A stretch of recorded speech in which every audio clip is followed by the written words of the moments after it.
मतलब कि मोस्ट और एफिशिएंटली उनको डिवीजन पॉइंट को अपनी बात छोड़, तो 2 वेरिएबल्स के अंदर इस बात छोड़ तो नहीं गई, कोई एक्स्ट्रा बात तो नहीं लिखनी है, क्या कुछ नए तरीके से तो नहीं लिखनी है, ठीक है। तो स्टार्ट करते हैं। तो सबसे पहले अलजेब्रा के अंदर होती है 2 वेरिएबल्स के अंदर स्क्वायर की आइडेंटिटीज। 2 वेरिएबल यानी कि ए और बी, कभी कभी 3 वेरिएबल भी होते हैं ना, ए बी सी, लेकिन यहाँ पर 2 वेरिएबल है। तो भाई ये तीनों आइडेंटिटीज आपको याद होनी चाहिए। ये 3 आइडेंटिटीज हैं अलजेब्रा की, ठीक है। देन आइडेंटिटी नंबर 1 और 2 का जो सम अगर हम करेंगे तो ये एक और आइडेंटिटी आ जाएगी चौथे वाली। तो इसका कई बार हमें जरूरत पड़ जाती है कैलकुलेशन के अंदर, इसका कई बार यूज होता है, तो ये भी आपको याद होनी चाहिए कि जब हम इन दोनों को जोड़ते हैं तो क्या आता है। और पहली और दूसरी आइडेंटिटी का डिफरेंस अगर हम देखें तो ये पांचवी आइडेंटिटी बन के आती है। क्लियर है। तो यहाँ पर अब मेरे को एक्सप्लेन करने का फायदा नहीं है, ये तो डेफिनेटली आपको याद होनी चाहिए सारी आइडेंटिटी। सबसे पहली रिक्वायरमेंट अलजेब्रा की क्या है पता है? सबसे पहली रिक्वायरमेंट वैसे याद करना नहीं है, सबसे पहली रिक्वायरमेंट है इनको समझना, इनको भी समझा जाता है। जैसे मैंने आपको समझाया है कि भाई जब भी क्वेश्चन में हम यूज करते हैं कि एग्जामिनर कैसे सोच रहा है, इसको ऐसे यूज कर रहा है, तो एक बार सबसे पहली रिक्वायरमेंट है कि आइडेंटिटीज को समझना एंड उसी का पार्ट है उनको याद करना, कि बिल्कुल आपके दिमाग में सेट हो ये सारी आइडेंटिटी। देन इसके अलावा आपको एक और चीज लिखनी आनी चाहिए। अगर मैं आपके सामने लिखूं a square plus B square plus 7ab, तो इसको तो आप लिख दोगे, क्या लिख दोगे कि a प्लस बी का होल स्क्वायर प्लस 5ab। अगर a प्लस बी के होल स्क्वायर में 5ab जोड़ेंगे, अगर इसके अंदर 5ab जोड़ेंगे तो ये ऊपर वाली चीज आती है, यानी कि ये दोनों चीजें बराबर है। ऐसे ही यहाँ पर कुछ भी चीज हो आपको ये लिखना आना चाहिए कि भाई a प्लस बी के होल स्क्वायर में से मैं कितना घटाऊं या उसके अंदर कितना जोड़ूं ताकि ये आ जाए। मतलब किसी भी इस तरह के एक्सप्रेशन को आपको a प्लस बी का होल स्क्वायर या फिर a माइनस बी के होल स्क्वायर के टर्म में लिखना आना चाहिए। जैसे a प्लस बी के होल स्क्वायर में से जब मैं 9ab घटाऊंगा तो प्लस 2ab खत्म हो जाएंगे और माइनस का 7ab बचेगा। इसको हम ऐसे लिख सकते हैं, या फिर इसी को हम ऐसे भी लिख सकते हैं कि भाई ए माइनस बी का जो होल स्क्वायर होगा उसके अंदर ये होता है ना, उसके अंदर अगर हम 7ab घटा देंगे, यानी कि माइनस माइनस माइनस के साथ ए बी माइनस के 2ab में जोड़ देंगे तो ये वाली आइडेंटिटी आ जाएगी, ये वाली। क्लियर है। ये माइनस के साथ है, मैंने 9ab को देखकर साथ बोल दिया, माइनस के साथ नहीं होंगे। अगर हमें माइनस के साथ चाहिए तो यहाँ पर क्या करना पड़ेगा, माइनस के 5 होंगे, ठीक है। मैंने 9 बोल के साथ 9 देख के साथ बोल दिया, तो यहाँ पर क्या होगा, -5ab। तो ये चीजें आपको आनी चाहिए, ये छोटी छोटी चीजें मैं बता रहा हूँ क्योंकि ये चीजें आएंगी तो बड़े बड़े क्वेश्चन आपके लिए आसान हो जाएंगे। द नेक्स्ट इसके अंदर एक और कंसेप्ट होता है कि a प्लस माइनस बी, ये दोनों आइडेंटिटीज यहाँ पर लिखी हैं, और ये दोनों आइडेंटिटीज में फर्क क्या होता है कि 2ab के आगे प्लस और माइनस आता है, जैसा कि यहाँ पर होता है वैसा ही, ठीक है। तो ये दोनों आइडेंटिटीज किसी नंबर का स्क्वायर है, यानी कि कंप्लीट स्क्वायर है, कंप्लीट स्क्वायर है ये। तो एग्जामिनर क्या करेगा, इन दोनों आइडेंटिटीज के ये जो 3 पोर्शन है, इनके जो ये 3 टुकड़े हैं, इनमें से कोई भी 2 टुकड़े आपको देगा या फिर आधी अधूरी इन्फॉर्मेशन आपको देगा और ये बोलेगा कि उसके अंदर क्या ऐड करना है ताकि कंप्लीट स्क्वायर बन जाए। तो जो भी पोर्शन बचा है, कुछ पोर्शन वो आपको बताएगा, मान लो ये वाला पोर्शन बता दिया, ये वाला पोर्शन बता दिया, फिर आपने क्या देखना है कि उसके अंदर ए क्या है और उसके अंदर बी क्या है जो एग्जामिनर ने बताया। फिर आप देखोगे कि भाई उसने क्या बोला है, क्या ऐड करूं, तो 2ab ऐड करने पर कंप्लीट स्क्वायर बनेगा। तो 2ab की वैल्यू क्या होगी, ए और बी के अकॉर्डिंग, ठीक है। ये हम कर चुके हैं। देन नेक्स्ट हमारे पास है भाई 2 वेरिएबल के अंदर क्यूब की आइडेंटिटीज, ठीक है। जैसे कि ए और बी, इनके अंदर क्यूब की आइडेंटिटीज, तो ये भी आपको कंठस्थ होनी चाहिए, बिल्कुल टिप्स पर होनी चाहिए, ठीक है। और इन्हीं आइडेंटिटीज से हम 2 वेरिएबल के अंदर क्यूब की और भी आइडेंटिटीज डिराइव कर सकते हैं। कैसे डिराइव कर सकते हैं, आपको अगर ए क्यूब प्लस बी क्यूब निकालना है, ठीक है, अगर ए क्यूब प्लस बी क्यूब निकालना है तो इसके अलावा ये जो मटेरियल यहाँ पर पड़ा है इसको वहां पर भेज दो, इसका बस साइन हो जाएगा, साइन चेंज हो जाएगा। और इसी तरह ए क्यूब माइनस बी क्यूब निकालना है तो ये जो मटेरियल पड़ा है इसको आप वहां पर भेज दो, इसका जस्ट साइन चेंज होएगा नेगेटिव से पॉजिटिव, तो ये आइडेंटिटी अपनी आ जाएगी आइडेंटिटी। उसके बाद अगर आपको ये वाली आइडेंटिटी निकालनी है तो इन दोनों में से ए प्लस बी कॉमन ले लो। देखो ए प्लस बी कॉमन है, यहाँ पर 2 टर्म है ना, एक ये और एक ये, तो ये वाली आइडेंटिटी आ जाएगी। क्लियर है। देन ये जो आइडेंटिटी हमने देखी है, ये जो आइडेंटिटी हमने देखी है कि a cube plus b cube, A cube minus B cube, उसको हम ऐसे लिख पाते हैं, ऐसे लिख पाते हैं। तो ये जो आइडेंटिटी है ना, स्पेशली ये वाली, इसकी एप्लीकेशन है, तो और इसकी ऐसी एप्लीकेशन है कि ये दिखती नहीं है जनरली स्टूडेंट को। क्यों नहीं दिखती है वो मैं आपको बताता हूँ। देखो मतलब कि 2 वेरिएबल के अंदर जो क्यूब की आइडेंटिटी है उसकी एप्लीकेशन है कि ये वाला जो पोर्शन है ना, ये वाला जो पोर्शन है, एग्जामिनर क्या करता है मेरे भाई, इस पोर्शन को 0 के इक्वल बता देता है।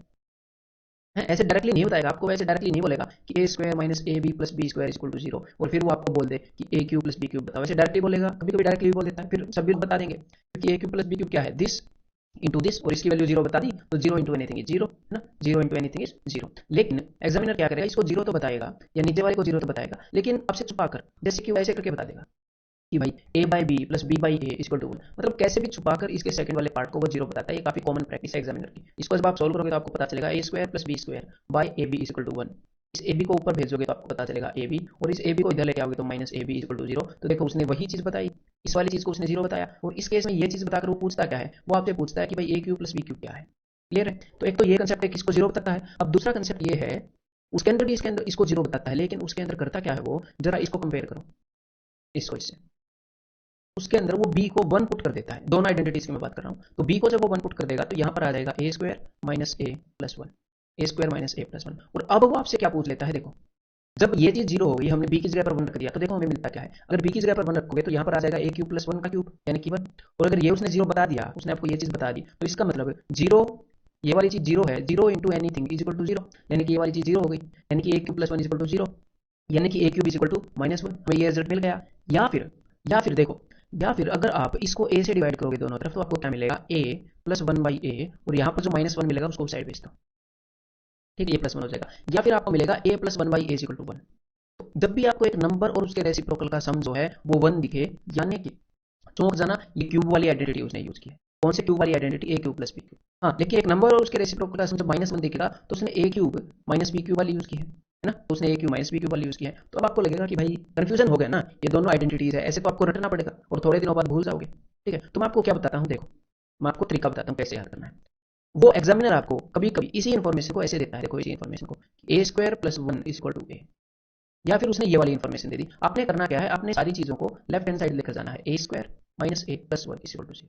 इसमें भी जब आप लेफ्ट हैंड साइड लेकर जाओगे, जब भी एक नंबर और उसके रेसिप्रोकल का संबंध देते तो a plus 1 by a minus 1 is equal to 0, -1। तो जब भी देखो, हमें एग्जैक्टली याद क्या करना है, हमें याद करना है कि भाई जब उसने बी की वैल्यू 1 रखी है तो एक केस के अंदर जो ए क्यूब है वो 1 के बराबर होता है, और दूसरे केस के अंदर ए क्यूब जो है वो -1 के बराबर होता है, ठीक है। ऊपर वाले केस में -1 के बराबर, नीचे वाले केस में +1 के बराबर। देखो, तो हमें याद करना है कि कौन से केस में -1 के बराबर होता है, कौन से केस में +1 के बराबर होता है। तो ये मैं आपको याद कराने की कोशिश कर रहा हूँ। तो आपने कैसे याद करना है, जब लेफ्ट हैंड साइड पर यहाँ पर नेगेटिव का साइन है, तो यहाँ पर भी देखो लेफ्ट हैंड साइड पर एक में नेगेटिव का साइन है, तो ए क्यूब इज इक्वल टू -1। और यहाँ पर देखो लेफ्ट हैंड साइड पर दोनों जगह पॉजिटिव का साइन है, यहाँ पर इसको आप उस साइड भेजोगे ये भी पॉजिटिव हो जाएगा। तो हमने सारी चीजों को लेफ्ट हैंड साइड भेज कर फिर देख लेना है कि सारे पॉजिटिव हैं, यानी कि a cube equal to positive, ठीक है। और फिर आप यहाँ पर a equal to -1 and a equal to +1 ये वैल्यूज रखने की हिम्मत मत करना। यहाँ पर ए की वैल्यू 1 और -1 नहीं है। अगर हम कॉम्प्लेक्स नंबर्स के अंदर घुसते हैं तो अगर ए क्यूब इक्वल टू -1 तो ए की 3 वैल्यूज हो सकती हैं। एक तो हो सकती है -1, एक हो सकती है ओमेगा, एक हो सकती है ओमेगा स्क्वायर। ये ओमेगा और ओमेगा स्क्वायर ये दोनों यूनिटी है, यूनिटी एंड यूनिटी स्क्वायर, ये अपने सिलेबस से बाहर है, लेकिन ये एक केस अपने सिलेबस के अंदर घुस गया है इनका। ये कॉम्प्लेक्स नंबर सिलेबस से बाहर है, लेकिन यहाँ पर आपको ध्यान रखना ए क्यूब इक्वल टू -1 मत लेना इस केस में, क्लियर है। ये मैंने आपको कंसेप्ट लेक्चर के अंदर बताया है। तो ऐसे आपने इनको आइडेंटिटी अब क्या है, ऐसे आपने इनको आइडेंटिफाई करना है, इनको पहचानना है, ठीक है। तो या तो वो इसको डायरेक्टली इस चीज को 0 के बराबर बता देगा, तो हमें पता है a cube plus b cube equal to 0, या फिर वो बी की वैल्यू 1 रख देगा या ए की वैल्यू 1 रख देगा, तब हमें पता है a cube plus 1 is equal to 0, यानी कि ए क्यूब इक्वल टू -1। और इनको कैसे याद रखना है, कब -1 है कब +1 है, ये भी मैंने अभी अभी आपको बताया कि लेफ्ट हैंड साइड पर सारी चीजों को भेजकर देख लेंगे कि सारे साइन पॉजिटिव है कि नहीं। देन नेक्स्ट वो एक और काम करता है, देखो यहाँ पर उसने बी की जगह पर 1 पुट किया, तो वो कुछ भी पुट कर सकता है ना, तो वो कई बार ए या बी की जगह ये जो अपनी एक्सप्रेशन है इसके अंदर कुछ और वैल्यूज भी पुट कर देता है, बी इक्वल टू 2 पुट कर देगा एंड सो ऑन। तो वो हमने कंसेप्ट लेक्चर में सीखा है, तो वो हमें अकॉर्डिंग टू क्वेश्चन देख के कि उसने क्या वैल्यू रखी है वैसे करना पड़ेगा। तो देन अब देखो, जैसे हमने क्यूब और स्क्वायर की आइडेंटिटीज कर ली है दो वेरिएबल के अंदर, हमने ये कर लिया है ये वाली चीज, और हमने ये वाली चीज भी कर ली है, और दोनों के माइनस के काउंटर पार्ट भी कर लिए, इनके माइनस वाले पार्टनर भी कर लिए हैं। तो इस चीज के बेस पर एग्जामिनर आपको कई बार क्वेश्चन पूछता है, वो आपको क्या बता देता है, देखो भला, वो आपको दो नंबर्स का सम बता देता है। जैसे मैंने इस यहाँ पर इसके साथ में एक क्वेश्चन भी लिया है, जैसे उसने यहाँ पर एक्स की वैल्यू बता दी और वाई की वैल्यू बता दी, तो उसने आपको दो नंबर बता दिए, ठीक है। तो कैसे भी करके आपको दो नंबर्स का सम पता लग जाता है, कभी कभी वो डायरेक्टली आपको सम बता देता है, कभी कभी दोनों नंबर्स बता देता है, ठीक है। और आपको उन दोनों नंबर्स का प्रोडक्ट भी पता चल जाता है। फिर वो आपसे पूछता है ये सारी चीजें कैसे, यहाँ पर उसने क्या पूछा है इस क्वेश्चन के अंदर, जब आप इसको देखोगे और आप इसको ऐसे सोल्व करोगे तो यहाँ पर ये हो जाएगा जी एक्स क्यूब, ये हो जाएगा वाई क्यूब। देखो X cube plus Y cube divided by X Y. तो हमें क्या निकालना है यहाँ पर, हमें निकालना है X cube plus Y cube, यानी कि ये वाली चीज। देखो तो कई बार हमें ये वाली चीज और एक्स वाई जो इनका प्रोडक्ट है, ये तो आप एक्स और वाई का प्रोडक्ट कर लोगे, एक्स और वाई का प्रोडक्ट करोगे तो ये चीज आ जाएगी। तो कुल मिलाकर मैं कहना क्या चाह रहा हूँ, कुल मिलाकर मैं ये कहना चाह रहा हूँ कि जब आपको ये सारी चीजें निकालनी होती है ना, जब ये सारी इनमें से कोई भी एक, सारी तो क्यों बोलेगा निकालने के लिए, तो आपको दोनों नंबर्स का सम चाहिए, चाहे वो आपको दोनों नंबर्स दे देगा एग्जामिनर या डायरेक्टली बता देगा ये सम है, और आपको उन दोनों का प्रोडक्ट चाहिए। तो यहाँ पर आपको समझाने के लिए मान लो मैं ऐसे मान लेता हूँ कि भाई सम 5 है प्रोडक्ट 3 है फॉर एग्जाम्पल। तो देखो ये चीज आप कैसे निकालोगे, कंसेप्ट लेक्चर में आपने ये सीखी होगी कि भाई a प्लस बी का होल स्क्वायर -2ab।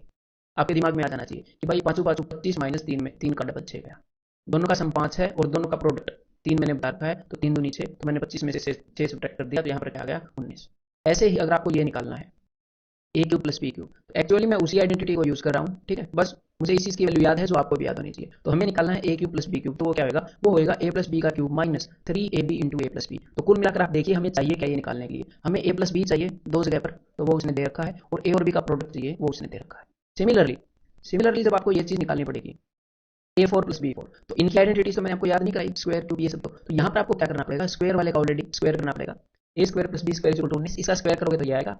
और अगर आप स्क्वायर वाले का देखो, यहाँ पर इसकी पावर हमने कर दी 2 पावर 2, तो ये आ गया। अगर हम इसकी पावर कर दें 3, इसकी पावर 3 कर दें तो 2 3 6, तो ये आ जाएगा। या फिर अगर मैं इसकी पावर 2 कर दूं क्यूब वाले की पावर अगर 2 कर दूं तो ए की पावर 6 आ जाएगी ना, तो भी ये आ जाएगा पावर अगर इसकी 2 कर दूं। और अगर आपको निकालना है ए की पावर 8 प्लस बी की पावर 8, तो यानी कि जो ए की पावर 4 प्लस बी की पावर 4 है इसको स्क्वायर करना पड़ेगा, इसकी पावर 2 करनी पड़ेगी। अगर आपको निकालना है ए की पावर 5 और बी की पावर 5, तो ये चीज़ आपको पता होना चाहिए कि a cube into a square is equal to a की पावर 5। तो उसके लिए आपको क्या करना पड़ेगा, उसके लिए आपको ये जो क्यूब वाला है और ये जो स्क्वायर वाला है ये दोनों निकालकर इन दोनों को मल्टीप्लाई करना पड़ेगा, तब जाकर ये आएगा। अब इसको कैसे निकालोगे, तो भाई ए की पावर 7 है, आपकी मर्जी है कैसे भी निकालो, ए की पावर 6 इंटू ए की पावर 1 निकालो। ए की पावर 6 कैसे निकालोगे बताया था, ए की पावर 3 का स्क्वायर कर दो या ए की पावर 2 का क्यूब कर दो, ठीक है आपकी मर्जी है। या फिर इसको आप ए की पावर 4 इंटू ए की पावर 3 इस वे से निकालो, मतलब कि इसका और इसका प्रोडक्ट कराओ। तो ये सारी चीजें जब एग्जामिनर ने आपको ये निकालने के लिए बोल दिया, तो ये नहीं है कि आप मेंटली निकाल लोगे, आप निकालोगे लिख के, कम लिख के निकाल लोगे अगर आपने प्रैक्टिस की है तो, लेकिन एटलीस्ट क्वेश्चन को देखकर हमें पता लग जाना चाहिए, क्योंकि ये स्टैंडर्ड क्वेश्चन है सारे, ठीक है। देन नेक्स्ट अपने की है 3 वेरिएबल के अंदर क्यूब वाली आइडेंटिटी। 3 वेरिएबल यानी कि ए बी सी और क्यूब यानी कि हाईएस्ट पावर 3 रही है उसके अंदर। तो भाई वो वाली आइडेंटिटी ये है, a cube plus b cube plus c cube minus 3 ABC. इसके ऊपर बहुत सारे क्वेश्चन आते हैं इसके ऊपर बेस्ड। अब इसके अंदर दो केसेस हैं, देखो इस आइडेंटिटी को हम कैसे लिख सकते हैं, समथिंग इंटू समथिंग, मतलब कि इसके दो पार्ट हैं, पार्ट 1 इंटू पार्ट 2, दो एक्सप्रेशन है ना। तो कभी कभी एग्जामिनर पहले वाली एक्सप्रेशन को जीरो के बराबर पुट कर देगा कि भाई a plus b plus c is equal to zero. तो आपको क्या सोचना है कि भाई zero into anything is equal to zero, ठीक है। तो जब a plus b plus c zero हो जाएगा तो ये जो चीज़ है ये भी जीरो हो जाएगी, a cube plus b cube plus c cube minus 3 a b c ये भी जीरो हो जाएगी। और इसको उधर भेजोगे तो आप ऐसे भी लिख सकते हो कि भाई a cube plus b cube plus c cube 3 a b c के बराबर हो जाएगा। तो या तो वो पार्ट 1 को जीरो करता है, और कभी कभी सीधा सीधा पार्ट 1 को जीरो नहीं करता, कभी कभी क्या करता है इस पूरी आइडेंटिटी के अंदर बी की जगह माइनस बी कर देता है, और ए बी और सी की आपको ऐसी वैल्यूज देता है जिसके लिए a minus b plus c is equal to zero हो। तो उस केस में आप क्या करोगे, उस केस में वो आपसे ये चीज़ नहीं पूछेगा, उस केस में वो पूछेगा भी आपसे वही चीज़। अगर यहाँ पर उसने आपको a minus b plus c equal to zero बताया है, तो यहाँ पर वो आपसे ए क्यूब, बी की जगह माइनस बी करोगे तो minus B cube plus c cube, B की जगह माइनस बी करोगे तो ये माइनस माइनस प्लस हो जाएगा प्लस 3 ए बी सी। तो अगर a minus b plus c equal to zero होता है तो ये वाली चीज़ इक्वल टू जीरो हो जाती है, ठीक है। तो एक तो हमने ये कंसेप्ट कर लिया कि या तो वो पहले पार्ट को जीरो करता है, कई बार वो क्या करता है इस दूसरे पार्ट को जीरो कर देता है एग्जामिनर, और आपसे इस चीज़ की वैल्यू पूछ लेता है या जो भी पूछ लेता है वो आपसे। तो ये जो सेकंड वाला पार्ट है कब जीरो होता है पता है, ये सेकंड वाला पार्ट सिर्फ और सिर्फ एक ही केस में जीरो हो सकता है, जब ए बी और सी तीनों बराबर हों। यानी कि या तो a plus b plus c zero होंगी तो ये चीज़ जीरो हो जाएगी क्योंकि ये जीरो हो गया, या फिर अगर ए बी और सी तीनों की वैल्यू बराबर होगी तो ये सेकंड पार्ट जीरो हो गया, तो भी ये वाली एक्सप्रेशन जीरो के बराबर हो जाएगी। समझ में आ गई बात। देन नेक्स्ट हमें ये पता होना चाहिए कि ये जो सेकंड वाली एक्सप्रेशन है ये, इसको हम एक और वे से लिख सकते हैं, उसके ऊपर बेस्ड हम कई क्वेश्चंस निकाल पाते हैं इजीली, अदरवाइज तो दूसरे तरीके से भी निकाल पाएंगे। तो इसको हम ऐसे भी लिख पाते हैं, और इसको ऐसे क्यों लिख पाते हैं ये मैंने आपको कंसेप्ट लेक्चर के अंदर बताया था पूरा डिराइव करके, ठीक है। तो is equal to half into ये सारे, क्लियर है। तो ये आपको याद होनी चाहिए भाई, अभी तक याद नहीं है तो गड़बड़ में चल रहे हो, और अभी याद कर लो अगर अभी तक याद नहीं है तो। Cube and square identities of 3 variable, यानी कि 3 वेरिएबल होंगे ए बी और सी, और एक बार तो उनके क्यूब की आइडेंटिटी जो मैं थोड़ी देर पहले अभी कर चुका हूँ अभी पिछली यही, और एक उनके स्क्वायर की आइडेंटिटी। तो उनके स्क्वायर की आइडेंटिटी तो ये है a plus b plus c whole square is equal to this value, आपको याद होनी चाहिए। और अगर इसमें से हम दो कॉमन ले लें तो इसको हम ऐसे लिख पाते हैं। और जो क्यूब की आइडेंटिटी है जो हम पहले कर चुके हैं वो ये वाली है। तो अगर हम ये पहले कर चुके हैं तो मैं आपको क्यों बता रहा हूँ, क्योंकि एग्जामिनर क्या करता है, उसका one of the favourite time pass है, वो क्या करता है बिकॉज ये जो दोनों आइडेंटिटी है इन दोनों के अंदर कई सारी चीज़ें कॉमन है। इस नीचे वाली आइडेंटिटी को मैं ऐसे लिख सकता हूँ, यहाँ से माइनस कॉमन लेके, है ना, यहाँ पर प्लस हो जाएगा, ये देखो। तो अब देखो इन दोनों आइडेंटिटीज के अंदर ये जो स्क्वायर वाली है और क्यूब वाली है, स्क्वायर वाली और क्यूब वाली 3 वेरिएबल के अंदर, इनके अंदर कई चीज़ें कॉमन है। जैसे आप ये देख सकते हो ये रेड वाला टर्म, दोनों में एक्जैक्टली सेम चीज़ है। तो इस कारण वो ऐसे क्वेश्चंस बनाता है जिनके कारण इन दोनों आइडेंटिटीज का यूज होता है, कई बार ऐसे क्वेश्चंस बनाता है। अब ये देखो जरा, ये वाला टर्म और ये वाला टर्म दोनों में एक्जैक्टली सेम चीजें हैं ना, देखो सेम एक्सप्रेशन है दोनों में।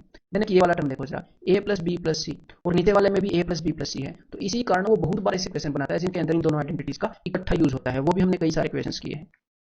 देन नेक्स्ट एग्जामिनर क्या करता है, जो अब तक हमने ये इतनी सारी आइडेंटिटीज की हैं, एग्जामिनर क्या करता है इनकी जगह पर वैल्यू रख देता है, इनकी जगह पर वैल्यूज रख देता है बड़ी बड़ी। और जब आप ये क्वेश्चन आपको भी अपनी पीडीएफ देखकर याद करने पड़ेंगे कौन से क्वेश्चन की मैं बात कर रहा हूँ, जब वो ऐसे रख देता है 1/4 इंटू 1/4 इंटू 1/4 प्लस, जैसे कि अब की बार मैं बात कर रहा हूँ कौन सी आइडेंटिटी की, इसकी, और आगे क्या देगा बी क्यूब की जगह रख दिया 1/5 प्लस सी क्यूब की जगह उसने रख दिया 1/6 1/6 1/6 ऐसे, क्लियर है। तो ऐसे ऐसे इन आइडेंटिटीज की जगह वो वैल्यूज रख देता है, फिर हमें क्या करना पड़ता है, पहचानना पड़ता है कि यहाँ पर कौन सी आइडेंटिटी यूज हुई है, और फिर वो क्वेश्चन इजीली सोल्व हो जाता है। अदरवाइज ऐसे क्वेश्चन की हम वैल्यू नहीं निकालेंगे कि हम इनको मल्टीप्लाई करके जोड़ रहे हैं, ठीक है। तो आप पीडीएफ के अंदर देखोगे तो ये क्वेश्चन मिल जाएंगे, ऐसे ही करके कंसेप्ट लेक्चर में बताए। देन नेक्स्ट हमने सीखा कि भाई पुटिंग वैल्यूज, तो पुटिंग वैल्यूज को ऐसे लाइटली मतलब कि हाँ बड़ा मस्त कंसेप्ट है, बड़ा इजी कंसेप्ट है, लेकिन इसके अंदर थोड़ा ध्यान देना पड़ता है। और अगर आप थोड़ा सा ध्यान दे लो तो बहुत सारे क्वेश्चन इससे करते हैं हम एग्जाम के अंदर, और उससे बहुत सारा टाइम भी बचता है, और फर्स्ट अटेम्प्ट में बहुत सारे हो जाते हैं ये वाले। तो हमने ध्यान क्या देना है कि हमने कई क्वेश्चन बिल्कुल सिंपल होते हैं, सिंपल सी कंडीशन होती है, जैसे if x is greater than y, तो ये वाली चीज बताओ, तो भाई x को 1 ले लूँ y को 0 ले लूँ, मतलब उनकी कंडीशंस बिल्कुल इजीली सेटिस्फाई हो जाती हैं क्वेश्चन की। तो हम क्या करते हैं, हम जस्ट कंडीशन को सेटिस्फाई करते हैं, बस अपने डिनोमिनेटर को 0 नहीं होने देते, और ये बातें तो वैसे हर एक क्वेश्चन के अंदर लागू होती हैं, हर एक क्वेश्चन के अंदर कंडीशन को सेटिस्फाई करना और डिनोमिनेटर को जीरो नहीं करना हर एक तरीके के अंदर ये लागू होती है, इन तीनों तरीकों के अंदर। लेकिन कई क्वेश्चन इतने सिंपल होते हैं कि सिर्फ इसी पहले पॉइंट से इन दो चीजों का ध्यान दोगे और आपको उस क्वेश्चन का आंसर आ जाएगा। ठीक है, हम मतलब इतने सिंपली वैल्यू पुट कर सकते हैं। देन नेक्स्ट है कि sometimes just put value of one variable. देखो कभी कभी जो एक्सप्रेशन है वो कॉम्प्लेक्स आ जाती है, तो हमने क्या सीखा था वैल्यू पुटिंग वाले कंसेप्ट के अंदर कि हमें मान लो एक एक्सप्रेशन दे रखी है ए बी और सी, तीन वेरिएबल्स के अंदर, तो हमेशा जरूरी नहीं होता कि ए बी और सी की, मतलब आप ढूंढो कि ए बी और सी की कौन सी वैल्यूज है जो इसको सेटिस्फाई करेंगी। हमेशा तीनों वेरिएबल्स की वैल्यू इकट्ठी आपने ढूंढ के पुट करनी जरूरी नहीं होती, कभी कभी सिर्फ एक वेरिएबल की वैल्यू पुट कर देते हैं और उसके अकॉर्डिंग बाकी वेरिएबल्स की वैल्यू आ जाती है अपने आप, या फिर कभी कभी दो वेरिएबल की वैल्यू पुट कर देते हैं। ठीक है, मतलब कि हमेशा जरूरी नहीं होता कि सारे वेरिएबल्स की वैल्यू पुट करनी है। देन नेक्स्ट है कि समटाइम्स हमें स्पेसिफिक वैल्यूज पुट करनी पड़ती हैं, कुछ केसेस ऐसे देखे गए हैं जैसे कि भाई X cube plus Y cube this is equal to 72, तो मैं पता होना चाहिए, मैंने आपको बताया था कि बार बार रिपीट हो रहे हैं, तो 4 का क्यूब और 2 का क्यूब, 4 का क्यूब 64 है, 2 का क्यूब 8 है, देखो बेहतर होता है। तो कभी कभी स्पेसिफिक वैल्यूज भी हम पुट कर देते हैं, स्पेसिफिक जिसका वही आंसर है, जनरलाइज नहीं है वो इक्वेशन, फिर भी हम पुट कर देते हैं और बतेरे इक्वेशन ऐसे भी किए जाते हैं। देन नेक्स्ट है कि आफ्टर सम ऑब्जर्वेशन, कभी कभी जो एक्सप्रेशन होती है उसको थोड़ा सा ऑब्जर्व करना पड़ता है। ठीक है, मतलब कि थोड़ा सा आपको सोचना पड़ता है, सीधा से नहीं कि सीधी वैल्यू पुट कर दी, और क्वेश्चन को देखते हुए वैल्यू पुट करनी पड़ती है। ये तो जो मैंने कंसेप्ट लेक्चर में आपको क्वेश्चन कराए हैं उन्हीं के अंदर आप सीख सकते हो कि भाई हाँ कैसे, मतलब कि स्पेसिफिक कोई वे नहीं है ना, अकॉर्डिंग टू क्वेश्चन, क्वेश्चन को ऑब्जर्व करेंगे और उसके अकॉर्डिंग हम वैल्यू पुट कर रहे होते हैं। देन इसके बाद हमने कंसेप्ट किया है कि भाई अगर कुछ नंबर्स के squares A square plus B square plus C square plus T square and so on is equal to zero, अगर कुछ नंबर्स के स्क्वायर्स का सम जीरो है तो यानी कि हर एक वो नंबर भी जीरो है। ये कंसेप्ट ये किस हिसाब से लागू होता है एग्जैक्टली वो बता देता हूँ। कभी कभी क्या होता है, एग्जामिनर या तो डायरेक्टली आपको ये चीजें दे देता है एक्स माइनस थ्री का square plus Y minus two का स्क्वायर इक्वल टू जीरो, तो आप डायरेक्टली लिख सकते हो कि इसका स्क्वायर और इसका स्क्वायर, दोनों नंबर्स के स्क्वायर का सम जीरो है, यानी कि एक्स माइनस थ्री जीरो है, यानी कि वाई माइनस टू जीरो है, यानी कि X is equal to three and Y is equal to two. तो कभी कभी तो वो ऐसे क्या करता है, आपको ऐसे बना बनाए खिचड़ी बनी बनाई एक्सप्रेशन दे देता है X minus three Y minus two ऐसे लिख के, लेकिन कभी कभी वो इसको खोल देता है कि भाई X square minus six X plus nine plus Y square minus four Y plus four, तो नाइन और चार 13 इज इक्वल टू जीरो, तो वो ऐसे करके आपको बोलता है। तो आपको क्या करना पड़ता है, जो ऊपर मैंने लिख रखा था उस फॉर्म में क्वेश्चन को लेकर आना पड़ता है। ठीक है, यहाँ पर तीन था ना, तो इस फॉर्म में क्वेश्चन को लेकर आना पड़ता है और फिर उसके बाद आप एक्स और वाई की वैल्यूज निकाल पाते हो। तो इस चीज को भी वो कई बार यूज करता है। Then componendo and dividendo concept, इसके अंदर आपको क्या पता होना चाहिए, देखो ध्यान से, बिल्कुल सिंपल कंसेप्ट है, इसका नाम इतना भयंकर राक्षस जैसा, अदरवाइज कंसेप्ट में कुछ नहीं है। इस कंसेप्ट ये है कि अगर हमें ए और बी का रेशियो पता है ए बाई बी, तो हम निकाल सकते हैं उनके सम बाई उनके डिफरेंस का रेशियो। ठीक है, अगर ए और बी का रेशियो 2:3 है तो उनके सम और डिफरेंस का रेशियो क्या होगा, वो होगा कि भाई 2/3 5 और 2 और 3 का डिफरेंस 1, तो उनके सम और डिफरेंस का रेशियो ये होगा 5:1। क्लियर है? या फिर अगर आपको उनके सम और उनके डिफरेंस का रेशियो गिवन है, ठीक है, मान लो 5 और 7 गिवन है या फिर 7 और 5 गिवन है, क्लियर है, क्योंकि सम बड़ा होगा ना, मान लो 7 और 5 गिवन है और आपको निकालना है ये किस किस के सम और डिफरेंस का रेशियो गिवन है, किसी भी दो नंबर ए और बी, किसी भी दो नंबर का, तो आपको निकालना है ए बाई बी, तो वो क्या होगा, 7 और 5 को जोड़ोगे और नीचे 7 और 5 का डिफरेंस। तो हमेशा जब आप ए बाई बी से इस तरफ जाओगे तो 3 का वही है, ऊपर और नीचे वाले का ऊपर जोड़ और ऊपर और नीचे वाले का नीचे डिफरेंस, और एम माइनस एन करना है, एम माइनस एम नहीं करना। अभी थोड़ी देर पहले मैंने वैसे ही माइनस अवॉइड किया था। ठीक है, और अगर अगर a plus b over a minus b sum upon difference पता है और ए ओवर बी निकालना है, तो 3 का वही है, ऊपर एम और एन का सम नीचे एम और एन का डिफरेंस। तो यहाँ से आपने क्या सीखना है, आपने ये सीखना है कि अगर हमें कोई ए बाई बी बताए तो हम ये चीज निकाल सकते हैं, और अगर कोई हमें ये चीज बताए तो हम ये चीज निकाल सकते हैं। और किस क्वेश्चन में ये लगेगा, ये जो फॉर्म है ये बड़ी जबरदस्त फॉर्म है, देखो देखने में पता लग जाता है a plus B A minus B यानी कि कंपोनेंट और डिविडेंड है। तो या तो आपसे ये चीज पूछी होगी तो आप ए बाई बी निकलने की कोशिश करोगे और फिर कंपोनेंट और डिविडेंड लगा के ये बता दोगे, या फिर ये चीज आपको बताई होगी तो आप वहां से ए बाई बी निकाल लोगे और फिर अकॉर्डिंग टू दैट आगे क्वेश्चन सोल्व होता चला जाएगा, जैसा क्वेश्चन है उसके हिसाब से। ठीक है, देन नेक्स्ट हमने क्या किया था, नेक्स्ट हमने क्या था कि भाई सिमेट्रिकल एक्सप्रेशंस, क्योंकि ये जो सिमेट्रिकल एक्सप्रेशन है इनके अंदर हर एक जो वेरिएबल है as each variable is treated equally, तो हम क्या कर सकते हैं, इनके अंदर हम हर एक वेरिएबल को इक्वल पुट कर सकते हैं और उसके बेस पर कई भयंकर भयंकर क्वेश्चन जो हैं हमने कंसेप्ट लेक्चर के अंदर सोल्व किए हैं, तो वो आपको अपनी पीडीएफ से देखने पड़ेंगे। सिमेट्रिकल एक्सप्रेशन का यही कंसेप्ट है कि वेरिएबल को इक्वल पुट करो एंड क्वेश्चन कंसेप्ट निकालो। देन इसी सिमेट्रिकल एक्सप्रेशन के तहत मैंने आपको मैक्सिमम एंड मिनिमम वैल्यू ये कंसेप्ट कराया था।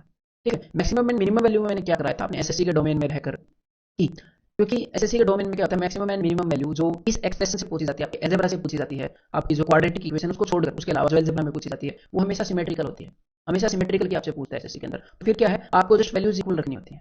ठीक है, तो वो एग्जामिनर हमेशा आपसे क्या पूछता है, हमेशा कुछ चीजों का सम देकर, कुछ चीजों का सम देकर आपसे उसकी मिनिमम वैल्यू पूछता है कि भाई एक्स प्लस वाई की मिनिमम वैल्यू बताओ। ठीक है, और वो आपको क्या बोलेगा कि भाई एक्स प्लस वाई की मिनिमम वैल्यू बताओ, अगर एक्स और वाई का प्रोडक्ट 16 है तो आप क्या करोगे, एक्स और वाई इन दोनों की वैल्यू बराबर बराबर लोगे, बिल्कुल बराबर बराबर।